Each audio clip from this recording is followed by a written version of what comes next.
Okay, folks, as we continue to get a little trickle in here, want to welcome you to our last Libchat. We're happy to have you with us. Just a few reminders about this chat. We will be posting a poll from time to time. If you have called in and you do not have access to a typed version of the poll, make sure that you raise your hand or respond in some way so that we can register your responses to these. They are being recorded, and we will use that as the basis for your acknowledging your participation in today's chat. Okay, I'm going to stop sharing my screen and turn this over to my wonderful colleague, Mario Leyva. Thank you, Kelly. Yes, as Kelly mentioned, this is our last and final library chat.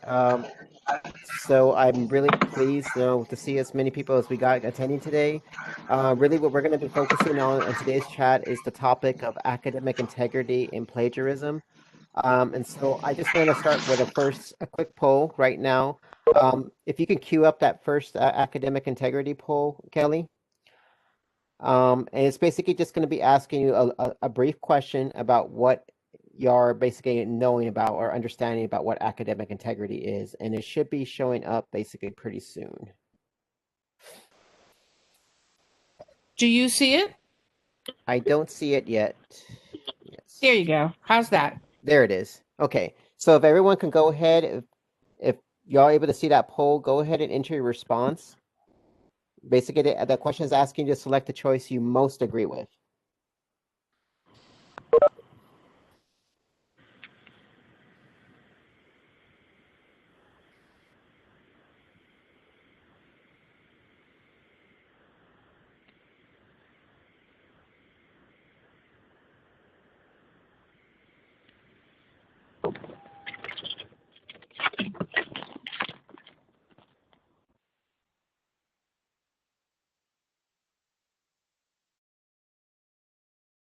And just as a reminder, if you are a call-in user or you do not have access to a typing surface for your screen, as we open these polls, please do be sure to chime in with a response. You can unmute yourself and identify yourself. Let us know who you are. And for those of you that are maybe seeing yourselves as a call-in user, I see call-in user number 4. Please go ahead and identify yourself in the chat or in some way so that we can properly credit you for attendance. Thank you. Just going to give a little bit more time. Just polls we got a time limit here, 2 minutes, so we got a little bit more time here for people to get their responses in.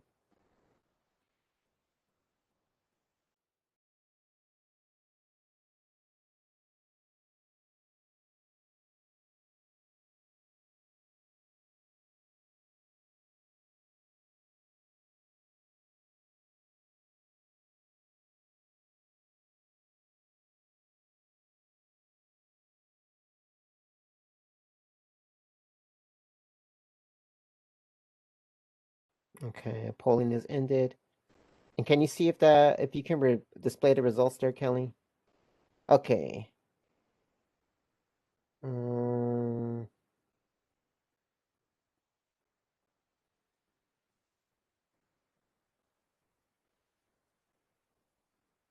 look at the results. So let's see from what I see here. 36% of y'all said that it's ethical practices I engage in. 29% of y'all said making sure I protect my own work. And 18% said university rules that I have to listen to. So the good news is with this and any of these responses, these are all correct responses. So yes, it is another thing that you do have to do as a student, but it is something that is important, predominantly for the most part, that it's an ethical practice that we really want you to do, embrace, and start getting acclimated to as a student. The other results that come in terms of university rules and in terms of making sure you protect your work, those are kind of like the reasoning for it, and that's the byproduct of it in terms of protecting your own work.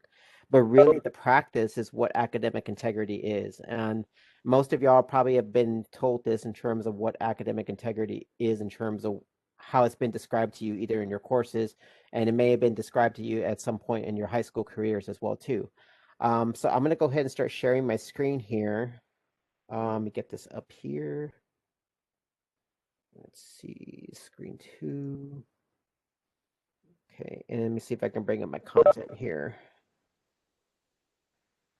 Okay. So let me see if everyone can see. Is everyone able to see my screen now? If y'all can't, just let me know and I can reshare it. Not quite yet. Not yet? Okay, let's see.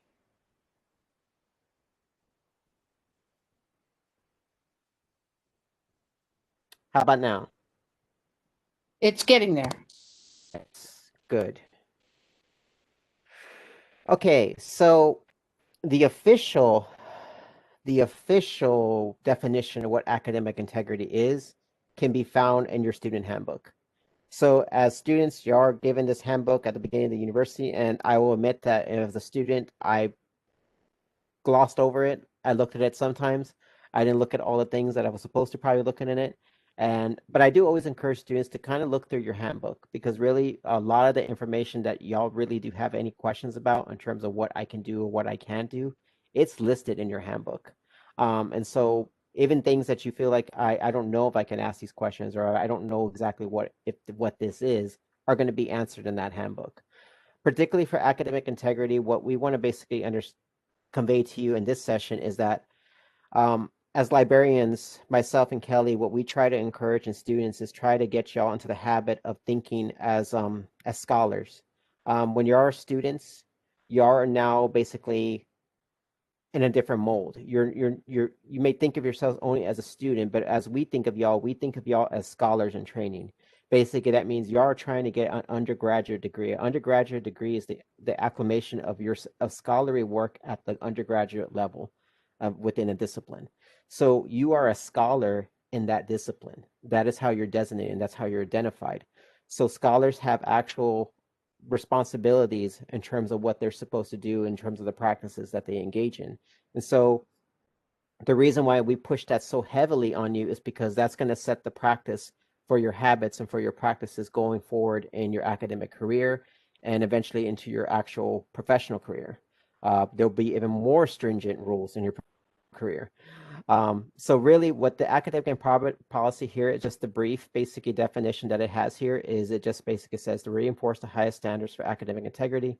This policy presents relevant definitions, faculty procedures for intervening on alleged violations. And then it breaks down the categories of academic dishonesty, academic cheating, and then it goes into plagiarism. And then it gives you kind of like the steps that what if a student is accused of violating the policy, what basically are the steps that happen at that point. And the reason why I bring this section up is because this is something that most people are not aware of, and in terms of how frequently this happens within a university, in terms of violations or infractions of the academic integrity policy. Many times these infractions occur by just either circumstance, or they occur just to the student not being fully aware of what they were supposed to be doing. And so, but it's still a very serious thing. And so we really try to get y'all in the habits of thinking ethically. And so to do that, basically, let me bring this up to y'all should have all viewed the video from Module 6 that talked about academic integrity. And there was a video for plagiarism. So I'm just going to take a couple of slides from that actual video that I have created. And I'm just going to kind of go over those dynamics that are within that academic integrity policy. And it seems like everybody from the poll has a pretty good understanding of what it is that is predominantly ethical practices, but it goes one little step further than that. So let me go ahead and queue up my PowerPoint here. And let me get this into a slideshow here. And I'm not going to go over all of these slides. I'm just going to go over the ones that I feel like are most important for y'all to know. So like this is basically how we started. This is really what the academic integrity entails. And this is kind of what the poll is basically asking for. But there is one thing that's highlighted here in this PowerPoint that wasn't mentioned in that poll when we asked that question. is that while it's important to uphold the university's honor code and you have honesty in your own academic work and not engage in acts of that which academic dishonesty are, which we'll go into those a little bit more. But really that third one there is responsibilities to report violations of the code by other students. This is where I see a lot of big problems in terms of happening in terms of academic integrity infractions, is that students will be aware that other students are doing things that are probably not right for them to be doing, and it eventually becomes to the point where it becomes a bigger problem. I had, and Kelly can actually speak to this as well. We had issues last semester with two students who were roommates, and one student basically, you know, wasn't doing so well in the class, and another student was doing pretty well in the class, and he had his laptop open, and another student had basically, his roommate had basically copied the entire text of his one of his drafts. We were able to spot that very easily. We were able to know that it was plagiarized. But we were wondering because the student performances in each of the classes were a little bit different. And so we didn't find out until later that these two students were actually roommates, and they actually helped. One of them helped each other in a sense, but they basically said that, well, I didn't really do anything deliberately. I just by some chance left my laptop open. And well, we don't have any way to say that he did or he didn't, but we do know that his roommate did copy off of him. So those type of things though could still have a negative effect on the student who didn't do the cheating. It was the student who basically had left that opportunity for the student to do that. So that's an example of how academic integrity could just not directly affect the person who's the offender, but the person who actually is knowledgeable of that actual act. So that's why we always say there's a responsibility for every students to say that if I saw something, if I know somebody is cheating on something or cheating on a test, or somebody is copying something that they shouldn't copy, that's a big duty of the actual code itself and reporting that to your professor or to anybody who's an authority within the university, because those are serious things. And we just want y'all to understand that you're not being the bad guy by doing that. You're being a good student and doing what you're supposed to do. So that was basically the academic dishonesty. This is the actual opposite of what academic integrity is. These are the acts, these are the actions that are actually academic dishonest. It basically involves the use by individuals in academia of unethical means such as fraud or plagiarism to achieve success in educational and, you'll notice, job performance. These things happen in professional contexts. It's called professional dishonesty, or it's professional rules of conduct that every organization or discipline has. And those things can get violated as well. Y'all all know plagiarism. We're going to talk about plagiarism a little bit more. That's one example of what academic dishonesty is. That's probably the most common one. It's probably the highest one in terms of what that act is. But also direct cheating. And cheating can take many forms. It could, like I said, it could be by basically copying something, not protecting your work. That's a big thing. Don't leave, I always tell everybody, I see students sometimes leaving their laptops unattended. Um, don't do that because if you have something open and somebody just happens to pass by and they see a draft of a paper on there that they might be able to use, it's been known to people to actually copy that draft off of your computer and they'll take it. So be very protective of your work. That is a big thing to basically stress. Um, this actually happens a lot more. It's called collaboration or collusion. Um, this is basically the action of two students working together either on a one work or multiple works or multiple assignments. And they're creating one work that they're basically trying to take it, they create it as a whole, but they're each trying to take credit for that one work on their own. Um, so I get this question from students and say, well, does that mean that I can't study with somebody or that I can't work with somebody and I can't, you know, you know, get ideas from somebody? It's like, no, that's not what it means. You can talk to other people, you can get your ideas from other people, and you can stimulate, you can brainstorm, you can have those discussions, but your work that you're doing has to be distinct from your partner's work or from your classmates' work. It cannot have any real similarities to it. And this has also happened because sometimes students will borrow phrases from each other. Like, oh, I phrased it this way. You might want to phrase it this way too.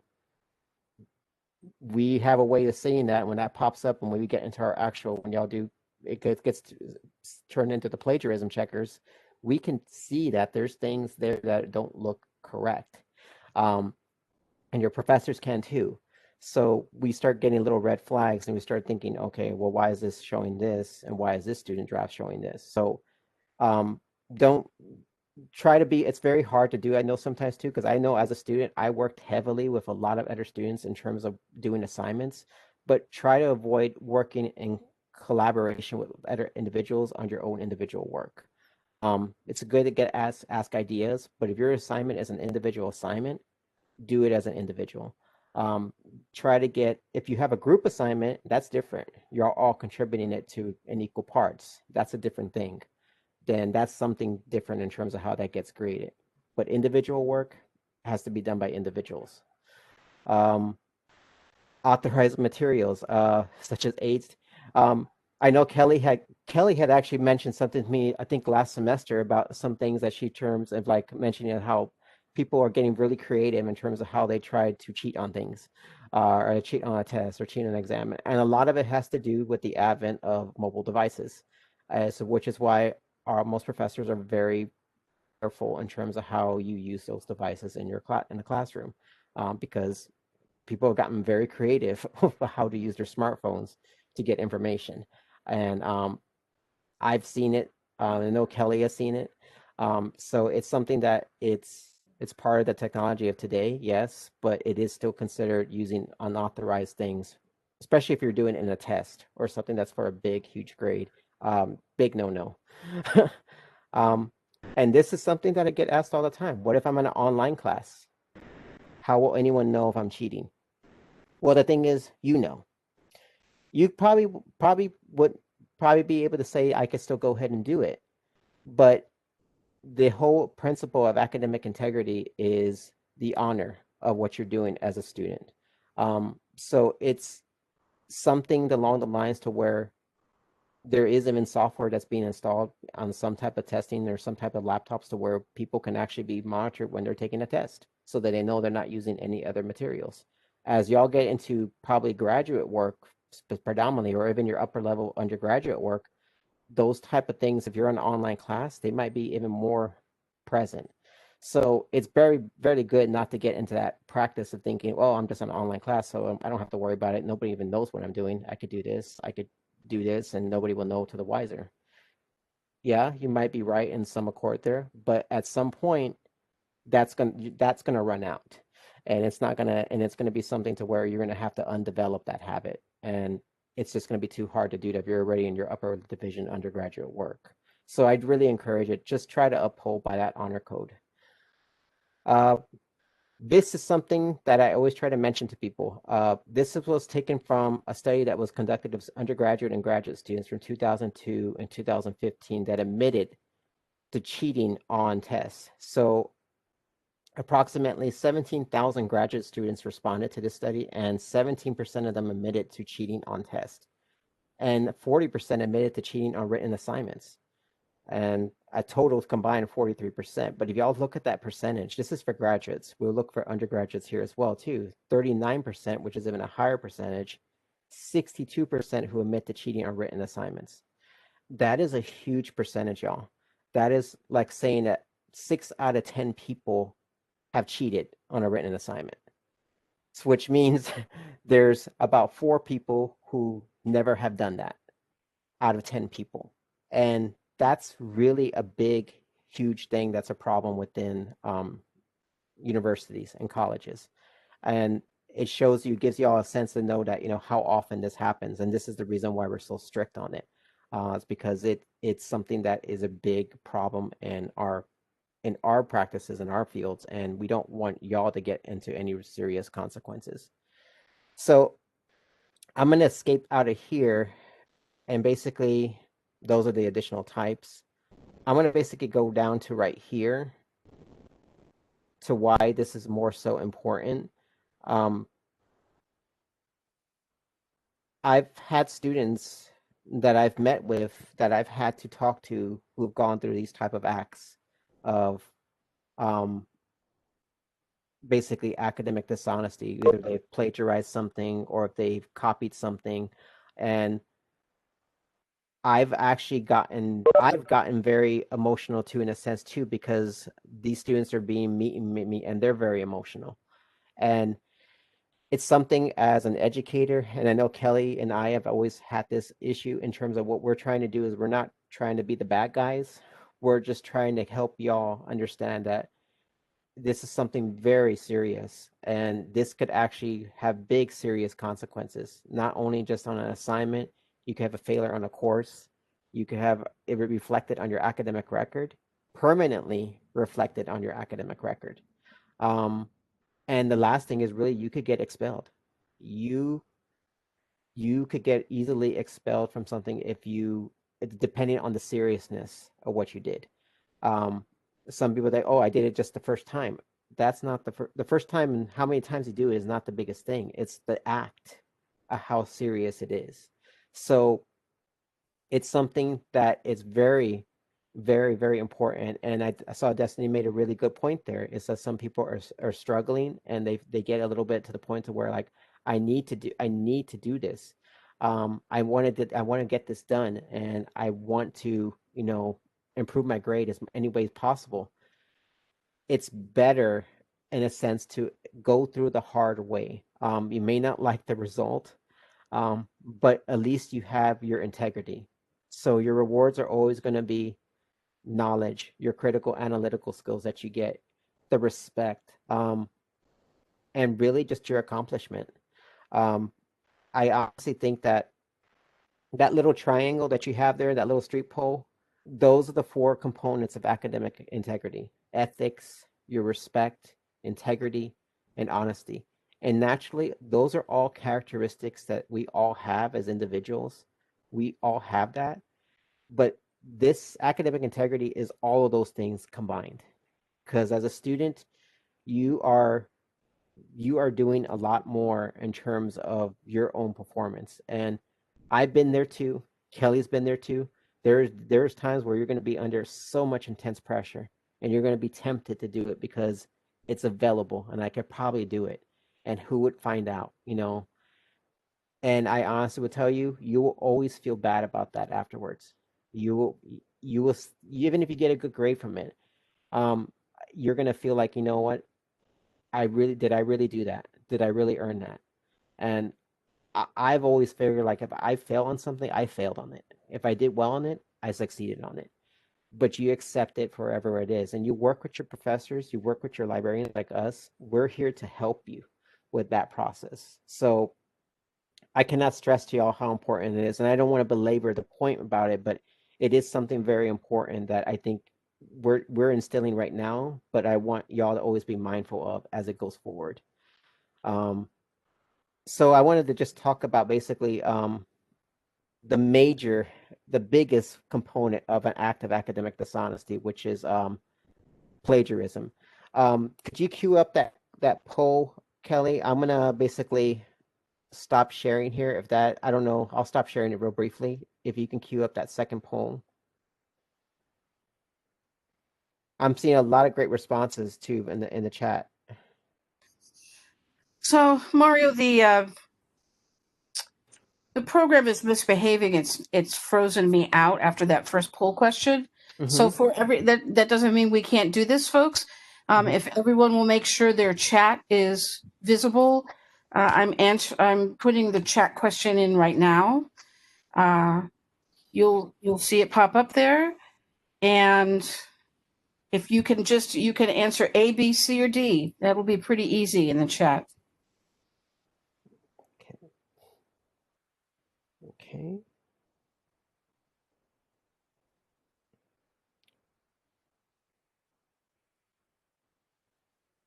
A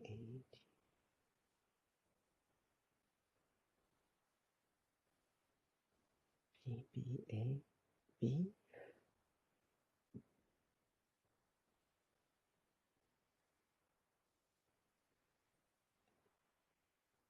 Okay. I'll give everybody a little bit more time here to reply.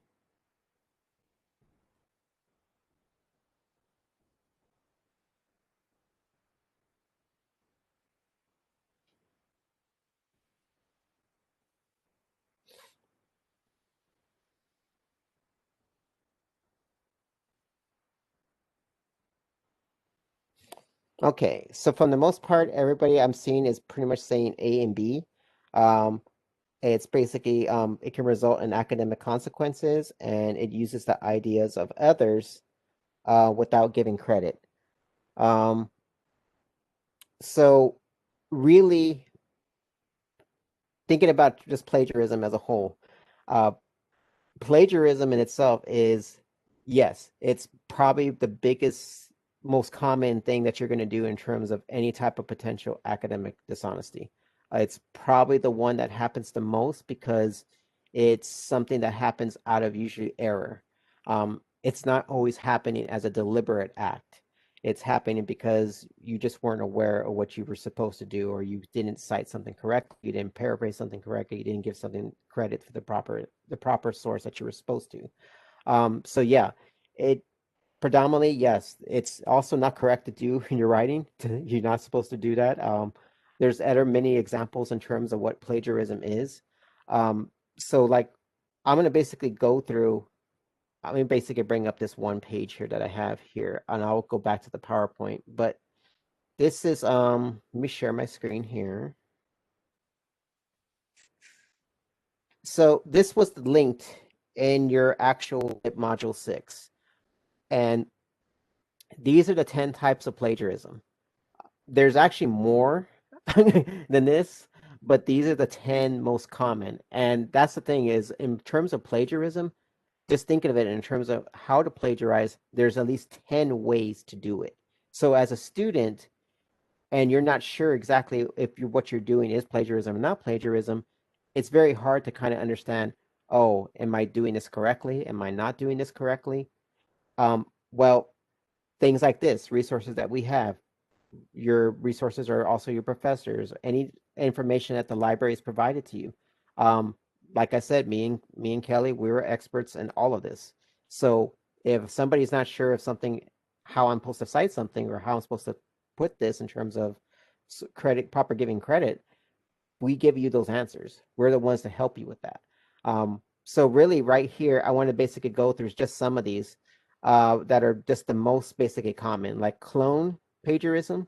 That's probably the one of the most common. It's just identical copying. It's just a person copies word for word each each word in an actual paper. And I cannot even begin to tell you how many papers I've seen that are exactly like this, where somebody doesn't think that we won't find this, where they're exact words. And it might be from a student that was in that class 2 semesters ahead of them or something, and they use their paper. And we can find that out. I mean, we have our means. And we can really see that it was exactly the same. So if we see two different authors and the wording is basically exactly the same, immediately in our heads, little red sirens go off. And it's like, okay, what's going on here? Remix. This actually is very common as well. I've also had basically students tell me, well, what if I just take a couple of different things from different sources and I just piece it together into one single document? Let me just copy and paste from a couple other documents and I'll just put it into one document or one writing and I'll make it seem like it's one unique work. Nope, that still doesn't work. Um, each of those sources that you're pulling from are unique. So we can identify those as unique sources. And we can see that they're all being compiled into like a paragraph or they're being compiled into multiple paragraphs. So yeah, that doesn't work as well.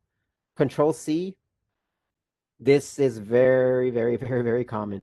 I'm probably just going to go through the first top 3 or 4 because there's a lot of them. But Control C is just copy paste, copy paste, copy paste, copy paste, copy paste. That's all it's doing. And you'll take either big passages of a paragraph, or you'll take big passages of a quotations, or if there's one good passage looks predominantly good, I want to put that into my paper, and I'm going to put that as what I said. So going back to what these type of plagiarisms are, all of these are different unique types of plagiarism, and some of them are probably familiar to y'all, and some of them are not familiar to y'all. Um, like recycle or mashup. This is one that Kelly has actually got a question to a couple of times, and I know I've gotten questions. Um, and Kelly can probably ask this: is it okay for y'all to use y'all's previous work? Um, do y'all think that's all right to use? And I honestly say that you can use previous work, but the problem is if you like, say you wrote a paper in your history class in your freshman year, um, but you wanted to use that same paper in something that you could apply in maybe in your second year, maybe potentially even your third year. Um, if you use that paper, you re-replicated that whole paper again and you used it again, what you're doing is basically it's called self-plagiarism. You can plagiarize off yourself because you're not giving credit to that actual work. Yes, you created it, but you didn't actually. This work is being used for a different purpose. That's the most important thing y'all need to understand. Is like that work that you created was for your history class. This paper that you're creating is for a different purpose that you're trying to use it for. So that is known as recycling. And I've had students that have used a paper from their first semester and their freshman year that have done it, maybe use that same paper in the sophomore year. And I'm like, well, this looks familiar. Why is this exactly the same?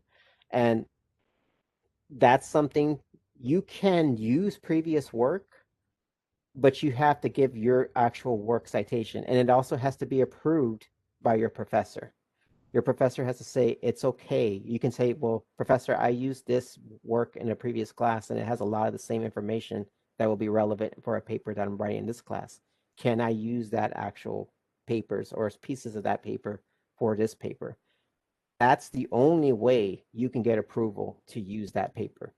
You have to ask for permission. If you just go ahead and use it, yes, you should not. Kelly makes a good point. You should not recycle a paper in multiple classes. Uh, you should not do that. You should avoid that. And like I said, the biggest thing you want to do is avoid it if all possible. But if there's something in there that is really pertinent that you feel like it'd be helpful, more than likely your professor is probably going to say, well, I'd rather you create something completely original. And they're going to say for you to do that because they want to make sure that your work is unique. And that's the most important thing to remember when you're looking at plagiarism. And So, Mario, if I yes, if I could jump in for just a moment, I wanted to sure. clarify for you guys. Uh, it's totally fine for you to reuse a subject or even a topic question Hmm. if you then apply fresh eyes, fresh research, and fresh resources to it, Hmm. and certainly new writing. I know that uh, there was a time period in my undergraduate when I got really obsessed with a very a fairly niche topic, and I wrote several papers on the same topic, but each paper was unique to itself. So don't be afraid of really doing a deep dive into a particular subject that might carry through Hmm. several different classes. That's awesome. Um, Yes. that's the way you become an expert on a Yes. particular subject. Just don't just don't plagiarize yourself. Don't Yeah. just recycle the paper. Yeah. But Kelly, yes, Kelly makes an awesome point there. It's exactly true. It's not saying that y'all can't use the same subjects or same topics. No, there's nothing wrong with that. If there's something that was really interesting that you felt like you could write about it again, you build off your works. That's what good authors do. That's what good writers do. You build off constantly what you've written previously. And as scholars, that's all you do. If y'all were to go on to graduate work, that's what you're doing. You're building off of work that you did in your undergraduate. So you're building off everything that you created in that time period and you're getting better at it. So that's really not recycling. You're just working off the same ideas, the concepts that you had, but you're improving on them. You're doing something different with them. You didn't use the same words, you didn't use the same thoughts. You did something completely different. That's fine to do. But don't use your same exact paper. That's the most important thing. with that, basically, let me go back just briefly to this PowerPoint. I just want to close with something that was on that one of those slides. And I'm going to hand it over to my colleague, Kelly. Really, basically, this is just this slide here is just how to avoid it. Just properly cite all your sources correctly, whether it be quotations, paraphrase content, your sources, and your reference lists. I always tell students, if you're not sure something you should cite something, cite it anyway. Be always diligent. It's always better to oversight something than to undercite it. And then ask for help from people like us. Ask help from your librarian, ask help from your professor if you're unsure how to cite something. And then also the last thing is plan your assignments and keep a record of all your work. I cannot stress how important that is. If your paper, your integrity of your paper ever comes under question, you could always prove to your professor, you could prove to others that this is my work. This was my first draft. This was my second draft. This was my third draft. And you could even do it through Microsoft Word where it has the revision history, or on Google Docs where you have the revision history. Those are still ways to say that this is what I did on this week. This is what I did on this week. So this is my work. This is what I did. Keeping a record is just a good practice, that you always know that this is what I was doing on it, my work, and this is how I've charted my progress. So yeah, we are plagiarism busters. Yes, we'll check everything. If y'all have any questions with any type of citations or any type of, if we don't have the answers, then we need to get better at citations. But I mean, honestly, we're familiarized with almost all citation methods, predominantly the ones that you're going to be using in your career, whether it be APA, MLA, Chicago, even some of the actual advanced ones you all get into your degree plans, whether it be science or whether it be getting to like a poli-sci degree. There's other citation styles, but we're all experts in that. So plagiarism busters, love that, Raquel. So I'm going to stop sharing my screen here, and I'm going to turn this over to my colleague, Kelly. Okay. Thanks, Mario. Appreciate it. So folks, I'm actually going to be pretty quick here. We are going to go to the library website. Just want to make absolutely sure that in order to avoid plagiarism, the place that we go is to the library website. And the way you avoid plagiarism is to correctly cite your sources. And a lot of that module 6 that we just went through, or that you're about to go through, if you haven't quite done it yet, it is due on Friday. Gentle reminder. So if you haven't done it yet, please do so. But one of the parts of that is a brief overview of how to build a citation, how to find citation resources. And what I just want to leave you with today is to make sure that you know at 1 a.m. on a Sunday morning or a Monday morning, when you have a paper due the next day, that if you're not sure what a citation should look like or how to correctly put that information in your paper, that you can find help even if no one else is awake. Okay? So there are two places that you can go. One of them is up here in the top of the website, the library homepage. And Mario, can everybody see this? Yes, I can see it, Kelly. Terrific. Okay, so if you go to, you'll see the logo here. There's a couple of tabs up at the top: getting materials, library services, writing, and citing. There it is, citations. And there is a link right here for all citation sources. If we click on that, this is what you're going to see. Okay. And you'll see over here, there's a number of boxes that highlight as I run my cursor over them. Some of those very strange and esoteric citation formats that you may get asked to do as your career progresses. Those are all over here.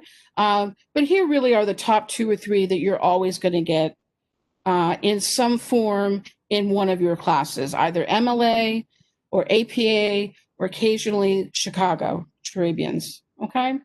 And if you click on that, you're going to find a complete guide under each one of these. There's going to be information about why you cite. Under APA, there's a formatting Most importantly, how to do an in-text citation. And what we mean by that, if you haven't watched the video yet, is the little itty-bitty citation, the citationlet, perhaps, that goes inside your paper. And what it is it's just a pointer to your larger reference list, okay? And then here are different components of that. If you're going to cite a book, let's say you need to cite an article. I know it's a little thick, folks, but take it one line at a time. And you can read, okay, so here's an online article with a DOI. Okay, I got that. Here's the template. Author's names, groovy, year, groovy, title of the journal. All of that little formatting bits are all in there, okay? And as you go down, you'll see other kinds of things, newspapers, magazines, reviews. All right, so the whole spiel is in here. There are some tutorials. If you're more of a visual learner or you really like someone to walk you through a process, you can use these tutorials without having to do any of the grading bits. Just come down here to the bottom. There's a video on the basic formatting of APA citations. And then there are several videos in here that'll walk you through step by step the process of citing a number of those most popular things. Videos is a big deal. Everyone always says, I don't know, have any idea how to cite a web source. If I'm using a web page, here's a 5-minute video that'll walk you through that process. Okay. There is one other place that you can look for this. So in addition to that box over here, we can come down past the one search box into our library guides, and you'll see that kind of highlights as I click it. This is a little longer, folks, but these are great. If you didn't know these were here, then make sure that you enjoy all of the information that we have to offer you in here. We can really give you a head start on the front part of your paper. And then on the back, and that's a subject, on the back part of your paper, if you'll go to topic guides, and you'll see citations right there. There's the one specific to APA, and there's the page we were just on again, citing resources. And for many of you who remember that last week, we were talking about, last 2 weeks, really, we've been talking about evaluation processes. If you want information about evaluating sources, it's here or here. There's a lot of information in here that you can count on a late morning or late evening when you're looking for an answer and there's not a human person to give it to you. We've put much of that information in here. Okay, so what I want to do is let's see, I'm going to go into chat. I have a question for you guys. Okay, and there it is. If you can, take a moment or two. Why are correct citations important to you? Why are we, when we write a paper, why are we waiting? Why are we looking for a really good citation process?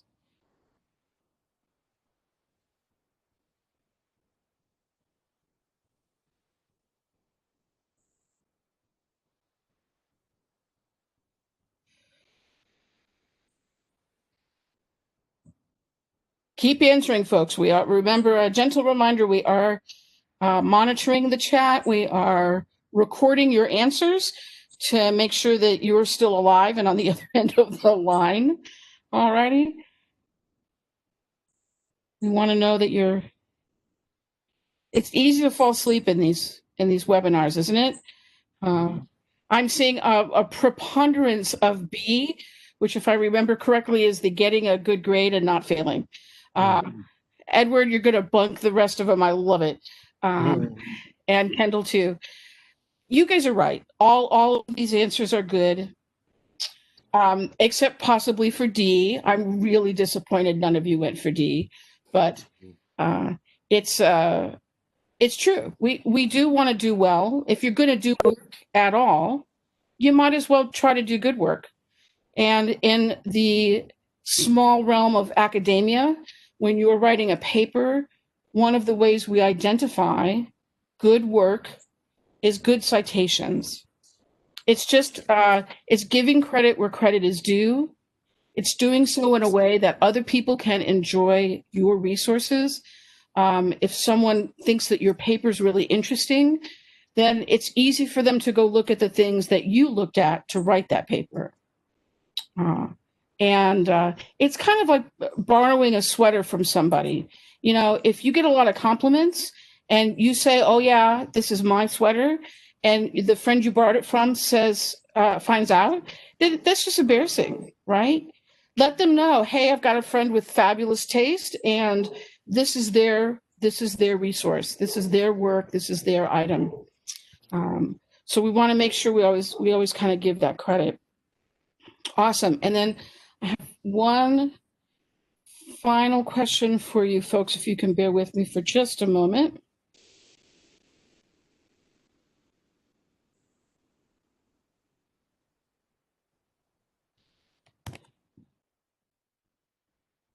Okay.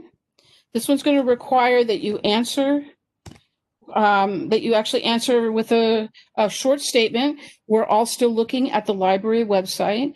Where are the two places you could go to find citation help and really kind of any other citation help?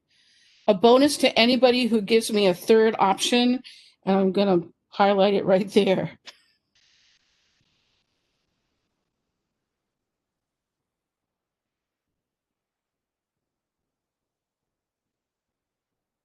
Y'all, where can you go?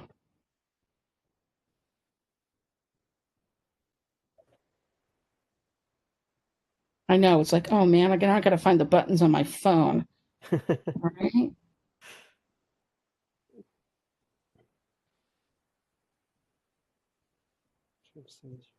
Asking, yeah. Asking a librarian, yeah. Well, yeah. Good, good. Everybody, even if you now have seen the answer by 10 other people, we do want to see you type in the answer. We want to make sure you still got a pulse.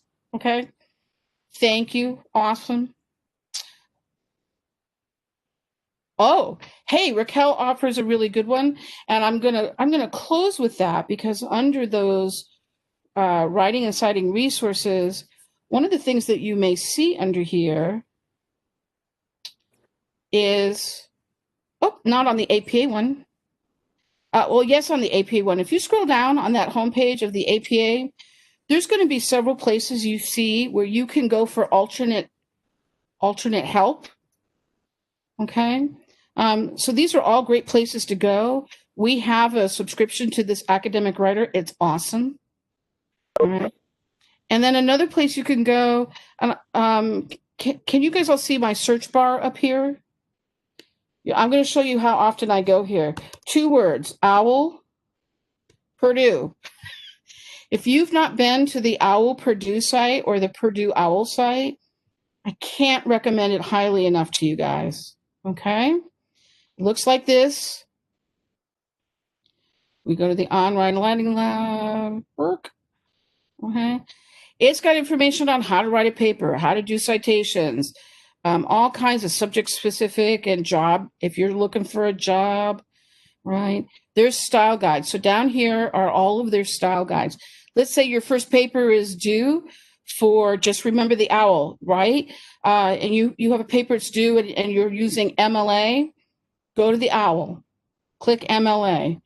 It will give you just everything you could possibly need to know about citing works in that particular format. Okay, so if you can't find it on our OLLU library website, the OWL is going to be a great place to go as well. All right, and with that, I'm going to take about 30 seconds and see if anybody has any questions.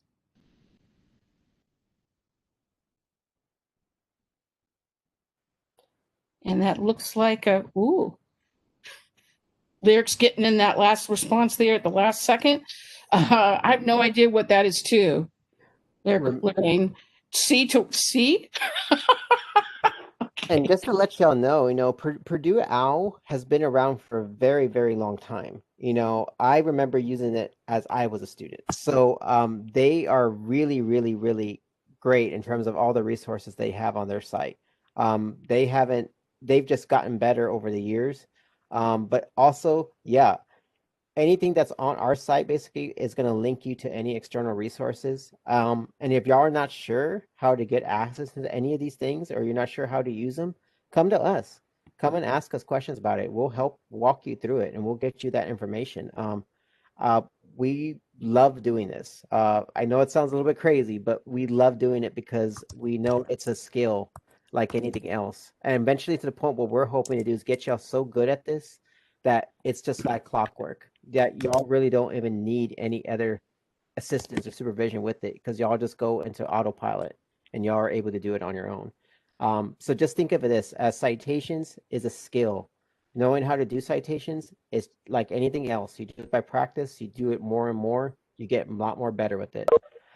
So yeah, it's a good yeah, Kelly, it's a good weird. It really is. Because I tell y'all, if y'all get really good at citations right now, getting better feel for it right now in your freshman year, when y'all get into your sophomore and then in your upper division coursework, it is going to help you so much.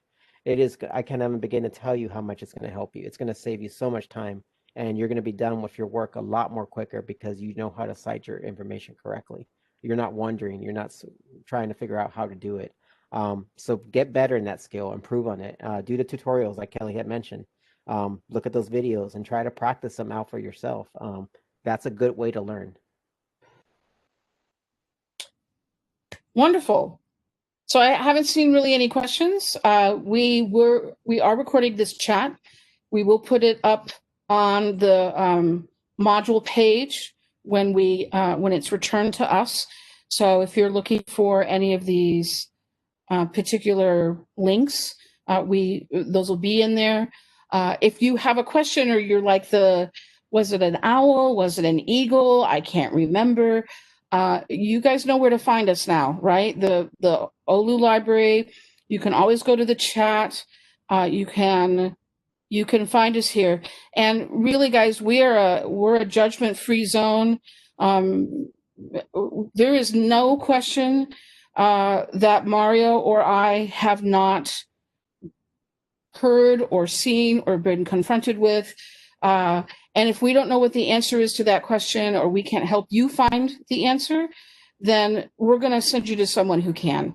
So we really want you to know that throughout the course of your academic careers, you do have a safety net.